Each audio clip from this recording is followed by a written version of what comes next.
지스쿨.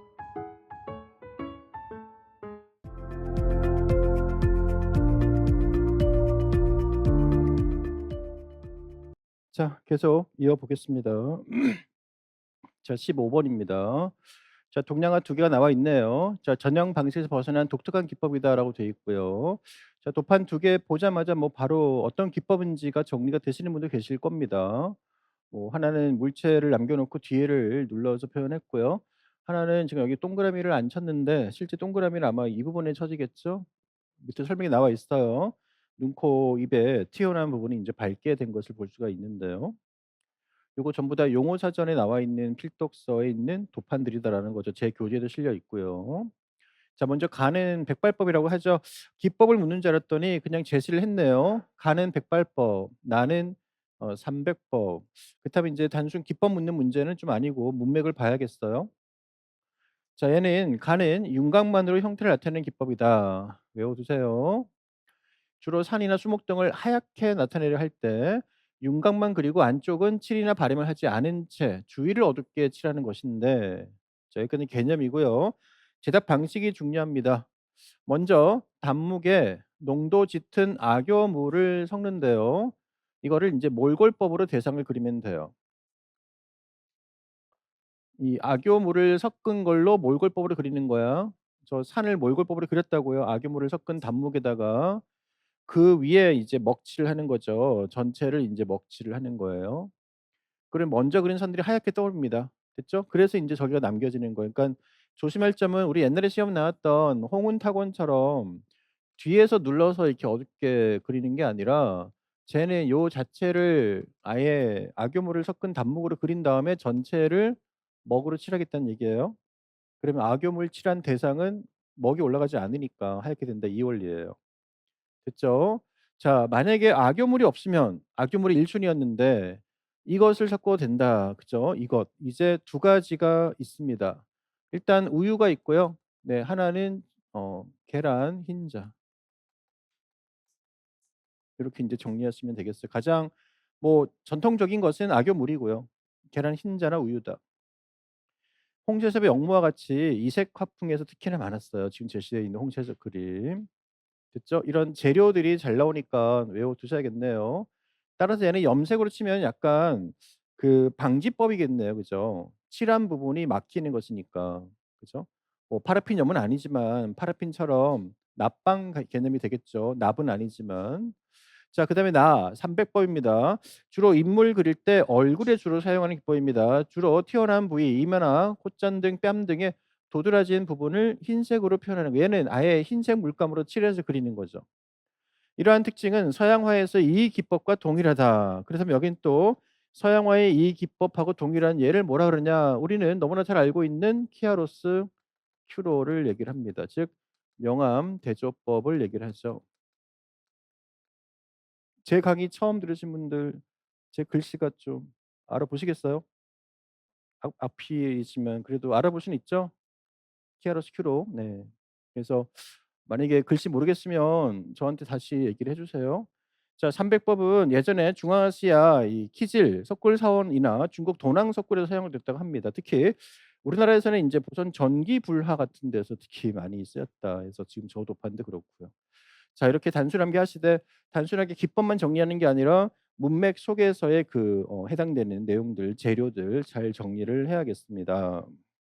자, 그 밑에 보시면 기타 수묵화 특수 기법 해 가지고 요거는 인제 사실 뭐 용어 중에 심화 내용이라 보시면 돼요. 여러분들이 요런 것들은 뭐 아직은 3월 달이라서 지금 당장 외우지 않아도 되지만 결국은 인제 이런 것들도 다 가지고 가야 된다. 자, 이름이 좀 특이한 게 많아요. 당분법, 삼백과 유사하나 주로 동물, 식물, 주로 꽃술 같은 거 있죠. 이럴 때 좀 더 포괄적으로 이런 것을 당분이라고 해요. 따라서 인제 삼백인데 동물이나 식물같이 좀 더 넓은 의미로 할 때를 당분이라고 한다라고 보시면 될 것 같아요. 자, 묵희는 붓 대신에 끝이 거친 섬유질, 사탕수수 줄기, 마른 연밥 줄기 등등에 적셔서 그리는 건데 이 특히 미불이 묵희법의 대가였다고 합니다. 미불 미우인의 미불. 그죠? 네. 탄쇠는 튕기고 뿌리는 기법이에요. 입에 보통 머금은 안료를 화지에 뿌리는 거죠. 영벽은 이제 진흙 형상에 물이 흘러내리는 형상 따라 그리는 건데 곽희가 실현했다고 해요. 그래서 "손으로 진흙을 벽에 바른다." 해서 퇴금 입분 즉 벽화의 윤곽선을 튀어나오게 덧칠한다라는 뜻으로 쓴 말이기 때문에 영벽은 한번 곽희와 관련된 거니까 요거는 한번 좀 더 체크를 좀 하실 필요가 있다라는 거죠. 자, 세견은 세탁하다의 뜻이에요. 세견 10개 묵색을 뺄 때 완성 그림을 옷 세탁하듯이 빨아 버리는 거예요. 그림을 빨아 버립니다. 그죠? 조심해야겠죠. 일반 20 칸은 안 되겠죠. 채색하시면 가능하겠네요. 이 세견. 삼투 그러면 삼투압 즉 당목 위에 논목이 스며서 번져가는 거예요. 단목을 그린 다음에 논목을 칠하전에 마르기 전에 그럼 인제 침투해 가는 거죠, 번지는 거. 그때 농목에서 밀도 높은 쪽에서 낮은 쪽으로 밀고 들어가겠죠. 농목에서 단목으로 삼투입니다. 선담은 물기 적은 붓과 묽은 단목으로 산의 큰 흐름을 한 번에 쭉 칠할 때 선담이라고 해요. 요때 인제 담이라는 게 나오면 약간 여리다의 뜻에 해당이 되고요. 선은 인제 약간 연하다, 이 번져 나가다의 보시로 인제 선염하면은 인제 번져 나가는 거니까 고렇게 정리하시면 용어들이니깐 계속 추가로 암기해 두세요. 지금 당장은 몰라도 됩니다만 계속 정리하실 필요가 있다. 자, 이제 마지막 표 유형은 대조표에 빈칸 넣기인데 표 유형도 최근에 이제 꼭 한두 문제씩은 잘 나오고 있어요. 미교론 파트에서 특히 많이 활용이 됩니다. 미교든 미학이든 지금 같은 경우는 표현인데 뭐 파나든 이렇게 비교할 때 나오는데 표는 유형이 대체로는 가, 나로 나오는 게 제일 많고요. 디자인 같은 경우는 종류가 좀 많기 때문에 얘를 3등분해서 가나 다로 묻는 경우가 많습니다.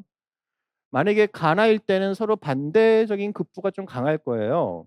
가나다일 때는 얘하고 얘하고 얘하고가 서로 다 다른 이런 특징일 때 보통 많이 묻습니다. 이럴 때는 꼭 명심할 게 있어요. 표 유형은 얘든 얘든 간에요. 표 안에의 것들, 표 안에 이 도판들 끼리만 비교를 하셔야 돼요. 그래야 답이 나오지 표 안에 없는 다른 거하고 비교하는 순간 답이 꼬입니다. 그래서 요 도판 혹은 얘네들끼리 서로 비교했을 때 더 두드러진 장점 약간 미흡한 단점 이런 것들을 쓰시고 또 하나는 밑에 이제 설명할 겁니다만 여기에 표 안에 각종 채워지는 내용이 있을 텐데요. 조건에 따라서 어떤 거는 채워져 있고 어떤 거는 비울 거예요. 그러면은 그 마주 보는 그 채워진 것과 같은 그 크기, 같은 양, 같은 비슷한 형식의 답 문장을 써라라는 겁니다. 올해 비디오아트가 전부 다 표 유형으로 나왔죠. 올해 비디오아트가 새 유형이었잖아요. 가나다. 그죠? 그거 잘 보시면은 교묘하게 서로 비교하게 해 놨었어요. 표 유형 문제를 많이 풀어 보신 분들은 그게 문맥 안에서 비교가 되는 걸 확실히 느낄 수가 있습니다. 왜냐하면 그렇게 문제를 냈어요. 저도 표 문제 낼 때 그렇게 내거든. 그래서 이거는 서로 비교해서 채워져 있는 부분과 비워져 있는 부분을 잘 보시면서 같은 부분에 위치하고 있는 거하고 맥락을 맞춰 써야 된다. 그래서 이 얘기가 이거예요. 비교 항목 혹은 비교 도판 제시 후에 조건에 따라 빈칸을 채우기가 제일 많이 나오는데 두 개가 나올 때가 많고요. 만약에 네 개를 물을 수도 있어요, 이번처럼. 그죠? 왜냐면 서술형하고 기입형을 같이 물으니까. 자, 요 2 번이 인제 제가 한 그 말입니다. 표 속에 있는 비교 대상 간의 동격 관점이라고 해서 문장의 길이나 그죠? 어미라든가 어미가 뭐뭐함 이러면은 뒤에도 함으로 끝나거나 임으로 끝나게 하시고 시제가 과거 시제 했다이면은 저기도 했다로 가시는 거고요. 거기다가 이쪽이 단어만 있으면 거기도 단어. 요거를 계속 비교하시면서 동격으로 쓰는 게 포인트다. 그리고 지엽적인 거 버리고 거시적인 관점에서 항상 넓게 봐라. 해서 이렇게 되는데 자, 지금은 인제 예시 문제니까 좀 쉬워요. 자, 인제 파나 문제가 나오네요. 자, 우리가 파나에도 대표적으로 인제 해당 기법을 잘 쓰는 작가들이 있죠. 누구예요? 맥라이트. 항상 이렇게 실내 풍경을 그리는 작가에서 실내에서 외로 보이는 이런 부분들을 아주 깔끔하게 약간 얼핏 보면은 호크니스럽진 하지만 호크니보다는 훨씬 더 복잡한 실내 풍경들을 그리고 있는 맥라이트는 전형적인 실크 스크린 대가입니다. 요거는 예전 시험 나온 기출도판이죠. 누가 봐도 인제 섭 하나 번진 거네요. 그죠? 다음 표는 두 가지 다른 판형 및 기법으로 제작된 판하다. 판형도 다르고 기법 다르다는 얘기네요. 대조표의 빈칸 기역, 니은, 디귿, 괄호, 리을에 각각 알맞은 용어를 써라. 이렇게 빈칸에 세 가지, 가로에 하나 해 놓고 각각 안 맞은 용어를 조건대에 맞춰 차례대로 써라 했네요. 사실 쓰라 그러면은 서술이 아니겠지만 표는 달라요. 표는 인제 문맥을 잘 보셔야 됩니다. 그래서 여러분들 보시고 '아 이 중에 일부는 기입형이고 단어, 일부는 서술이겠구나.'라는 걸 파악하셔야 됩니다. 근데 지금은 제가 요 부분이 문제가 뭐예요? 지금 기입형 분석 문제니깐 제가 당연히 서술을 안 냈죠. 만약에 여러분들이 여기를 통째 비운단 말이야. 해 놓고 두 가지를 써라. 서술하시오 이렇게 나오겠죠, 문제에서는. 통째 비운다고. 그러면은 뒤에 종결형 어미가 없죠. 그죠? 단어로 끝났죠. 그리고 아주 간명하게 정리했죠. 여기에 맞춰서 이렇게 쓰라는 얘기지. 제 말 아시겠어요? 갑자기 여기서 막 길게 풀어서도 안 되고요. 맞추라는 얘기예요. 자 볼까요? 판형. 뭐 너무나 기본 내용입니다. 아주 쉬운 거니까 왼쪽이 공파나 즉 실크 스크린이죠. 자 판형 당연히 공판 여기 평판이니까 이 석판하니까 그죠? 자 잉킹 도구. 잉킹하고 인쇄로 나눴네요. 우리는 인제 판화를 크게 구분하시면 판화 과정은 재판 그리고 인쇄하면은 가장 큰 두 가지고요. 재판을 다시 나누면 스케치 그리고 잉킹 그리고 인쇄로 갑니다. 요때는 이 스케치는 판에 옮기기 전에 스케치북에 스케치한다의 그 스케치가 아니라 판에 이미지를 그리는 것 자체가 스케치예요. 볼록 판화는 조각도로 새기는 게 그리는 거죠. 조각도로 새기는 거. 서판화에서는 해먹이나 리소크리행으로 그림을 그리는 게 스케치잖아요. 판에 옮기기 전에 스케치북에다 그리는 거 말고. 알겠죠? 그럼 잉킹은 뭐예요? 그렇게 해서 그린 거에다가 롤러로 혹은 색을 입히는 거겠죠. 잉킹이 끝나면은 인제 찍는 거잖아요. 요렇게 단계를 구분하시고 지금은 재판 얘기 없이 잉킹 도구로 했으니까 당연히 얘를 묻는 거라는 거 알아야 됩니다. 그러면 공판화에서는 나왔네요, 스케치. 자 여기는 롤러 나왔네요. 뭐 지금 답이 나왔으면 상관없는데 확실하게 내가 가로했을 때 넣을 수 있겠는가 생각해 보시고요. 인쇄 도구. 자 공판하는 인쇄 이꼴 도구가 잉킹 도구가 똑같죠. 따라서 여기는 답이 역시 스케치가 되겠다. 왜? 공판에서는 같잖아요, 두 개가.